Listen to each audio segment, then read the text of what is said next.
Perkenalkan, nama saya Nafa Malik Lambang, NIM saya A11 2022 A14207. Di sini kami akan mempresentasikan hasil materi kami, yaitu demokrasi.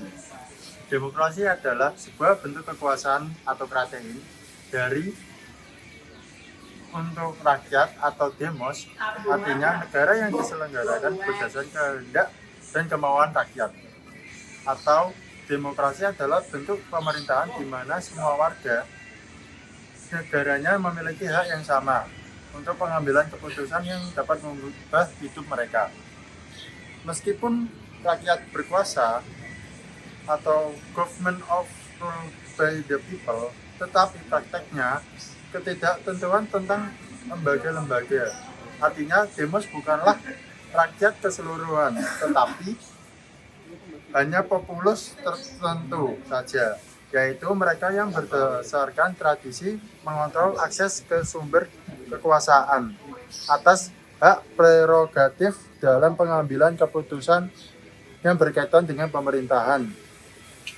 Dan demokrasi mengizinkan warga negara ikut serta baik secara langsung atau melalui perwakilan dalam perumusan, pengembangan, dan pembuatan hukum. Kenalkan, nama saya Wahid Ramadan dengan NIM A11 2022 14208. Di sini saya akan menjelaskan demokrasi di Yunani kuno, khususnya di Athena, mulai perkembangan abad ke-6 sebelum Masehi dan mencapai puncaknya pada abad ke-5 sebelum Masehi. Demokrasi di sini berarti rakyat secara langsung memutuskan kebijakan dan undang-undang melalui pertemuan umum yang disebut eklesia. Salah satu tokoh penting yang mengenal reformasi demokratis di Athena adalah Cleisthenes yang membagi warga Athena menjadi daerah-daerah kecil yang disebut demes pada tahun 508 sebelum Masehi. Demokrasi di Athena menjadi contoh penting dari bagaimana pemerintahan oleh rakyat bisa berfungsi dalam praktik, meskipun hanya berlaku untuk warga laki-laki yang memenuhi syarat. Ada contoh Magna Carta, yaitu piagam yang dikeluarkan oleh Raja John dari Kerajaan Inggris pada 15 Juni tahun 1215 untuk menyelenggarakan perselisihan dengan para baron yang memberontak melawannya. Piagam ini membatasi kekuasaan absolut raja dan mengakui hak-hak gereja, bangsawan, dan rakyat. Magna Carta juga menjadi dasar bagi perkembangan hukum konstitusional dan hak asasi manusia di Inggris dan negara-negara lainnya. Singkat cerita, dari kejadian Magna Carta adalah Raja John juga dikenal sebagai John Lackland, adalah Raja Inggris dari tahun 1199 hingga 1216. Ia menghadapi banyak masalah selama pemerintahannya, seperti kehilangan wilayah di Prancis, konflik dengan Paus Innocent III, perang dengan Skotlandia dan Wales, dan ketidakpuasan dari para baron yang merasa tertekan oleh pajak dan hukuman yang berat. Raja John juga dituduh melakukan berbagai kejahatan seperti pembunuhan, pengkhianatan, dan pemerkosaan. Kemudian pada tahun 1215, para baron bersatu dan memaksa Raja John untuk menandatangani Magna Carta di Runnymede, sebuah padang rumput di tepi sungai Thames. Piagam ini yang berisi 63 pasal yang mengatur berbagai hal, seperti hak untuk mendapatkan peradilan yang adil, perlindungan terhadap penahanan sewenang-wenang, pembatasan terhadap pajak tanpa persetujuan, dan penghormatan terhadap kebebasan gereja. Magna Carta tidak bertahan lama sebagai perjanjian damai, karena Raja John segera meminta bantuan dari Paus untuk membatalkannya. Hal ini memicu perang sipil antara pendukung raja dan para baron yang berlangsung hingga kematian Raja John pada tahun 1216. Namun Magna Carta tetap memiliki pengaruh besar dalam sejarah Inggris dan dunia karena menjadi simbol dari hak dan kebebasan yang harus dihormati oleh penguasa. Magna Carta juga menjadi inspirasi bagi dokumen-dokumen penting lainnya seperti Petition of Right, Habeas Corpus Act, Bill of Rights, dan Deklarasi Kemerdekaan Amerika Serikat. Kemudian lagi, reformasi di Eropa Barat adalah gerakan yang melakukan pembaharuan dalam kekristenan Barat yang dimulai sejak abad 14 hingga ke abad 417. Reformasi ini dipicu oleh berbagai faktor seperti penyebaran ajaran gereja, korupsi klerus, konflik dengan paus, dan pengaruh humanisme. Reformasi ini menghasilkan pecahnya kekristenan barat menjadi dua kelompok, yaitu Katolik Roma dan Protestan. Reformasi ini dipelopori oleh tokoh-tokoh seperti Martin Luther, Ulrich Zwingli, John Calvin yang menentang praktik-praktik gereja yang dianggap bertentangan dengan Alkitab, seperti penjualan indulgensi, penghormatan terhadap santo-santa. Reformasi ini juga berdampak pada bidang-bidang lain seperti politik, ekonomi, sosial, budaya, dan seni. Reformasi ini memicu perang-perang agama antara negara-negara Katolik dan Protestan. Seperti perang 30 tahun, reformasi ini juga mendorong perkembangan ilmu pengetahuan, pendidikan, sastra, musik, dan seni rupa. Reformasi ini juga mempengaruhi gerakan-gerakan keagamaan lainnya seperti reformasi radikal, kontra reformasi, dan reformasi Inggris.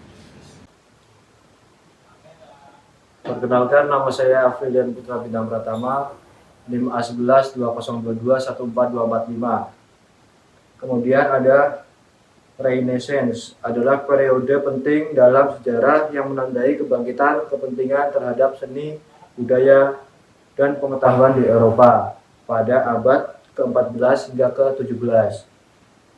Namun, saat itu bentuk pemerintahan yang dominan masih belum sepenuhnya demokratis. Jadi, sementara Renaissance memberikan kontribusi besar terhadap perkembangan intelektual dan budaya, fondasi demokrasi modern lebih banyak diletakkan selama periode pencerahan yang menyusulnya. Selanjutnya ada sistem pemerintahan demokrasi, memberikan kekuasaan kepada rakyat untuk berpartisipasi dalam pengambilan keputusan politik. Pemimpin dipilih melalui pemilihan umum dan prinsip-prinsip seperti kebebasan berbicara dan hak asasi manusia ditegakkan. Model ini bertujuan untuk menciptakan pemerintah yang mewakili keinginan mayoritas dan melibatkan partisipasi aktif warganya dalam proses politik. Sistem pemerintahan diktator bourgeois mungkin merujuk pada bentuk pemerintahan otoriter yang lebih melayani kepentingan kelas bourgeois atau pemilik model. Di sisi lain, sistem pemerintahan diktator proletar dapat merujuk pada pemerintahan yang didasarkan pada kepentingan kelas pekerja atau buruh. Terima kasih. Ya, perkenalkan, nama saya Zulkan Arbi Toibun Abdillah dengan NIM A11 2022 14244. Di sini saya akan menjelaskan bentuk demokrasi dan kekuasaan dalam pemerintahan. Di sini saya mengambil contoh dua dari sisi demokrasi, yaitu demokrasi representatif dan juga demokrasi langsung. Dalam demokrasi representatif, warga negara memilih perwakilan untuk mengambil keputusan dan membuat undang-undang. Contoh singkatnya, pemilihan umum di negara A, di mana warga memilih anggota parlemen yang nantinya akan mengambil keputusan atas nama mereka. Yang kedua, ada demokrasi langsung. Dalam demokrasi langsung, warga negara secara langsung terlibat dalam pengambilan keputusan tanpa perantara perwakilan. Contoh singkatnya, Swiss memiliki referendum langsung di mana warga bisa memberikan suara tentang undang-undang atau keputusan penting. Kemudian kekuasaan dalam pemerintahan. Yang pertama ada otoritarianisme. Otoritarianisme adalah bentuk pemerintahan di mana kekuasaan terpusat pada suatu individu dan kelompok kecil tanpa partisipasi yang signifikan dari masyarakat. Contoh singkatnya, pemerintahan satu partai di Korea Utara, di mana keputusan utama dibuat oleh pemimpin tertinggi. Yang kedua ada monarki konstitusional. Monarki konstitusional adalah sistem di mana raja atau ratu memegang peran seremonial, sedangkan pemerintah pemerintahan sebenarnya dijalankan oleh bagian legislatif. Contoh singkatnya, Inggris memiliki monarki konstitusional di mana Ratu Elizabeth II memegang peran simbiolis, sementara kekuasaan politik berada di tangan parlemen. Mungkin cukup penjelasan demokrasi dari saya. Dan jangan lupa, setelah ini ada pemilihan presiden, kita sebagai masyarakat wajib Coblos nomor 2. mencoblos. Jangan sampai kita golput, karena suara kalian penting untuk kemajuan negara kita. Terima kasih. Perkenalkan, nama saya Zaki Dwi Purnomo, NIM A11 2022 14 227. Di sini saya akan menjelaskan demokrasi di Indonesia. Demokrasi di Indonesia adalah negara demokrasi yang menerapkan sistem pemerintahan republik. Demokrasi di Indonesia memberikan kesempatan kepada warga negara untuk berpartisipasi dalam pemilihan umum dan memiliki kebebasan berekspresi serta hak untuk memilih dan dipilih.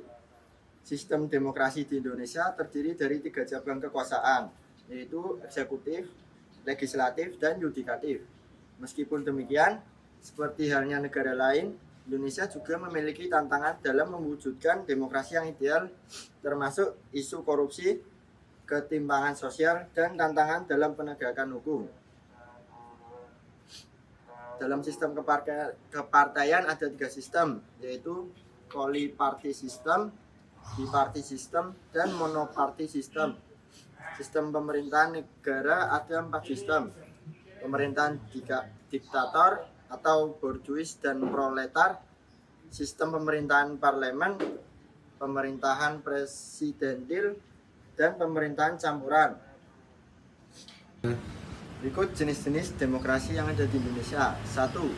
Demokrasi parlemen pada tahun 1945 sampai 1959. Ciri-cirinya adalah didominasi oleh parpol dan DPR.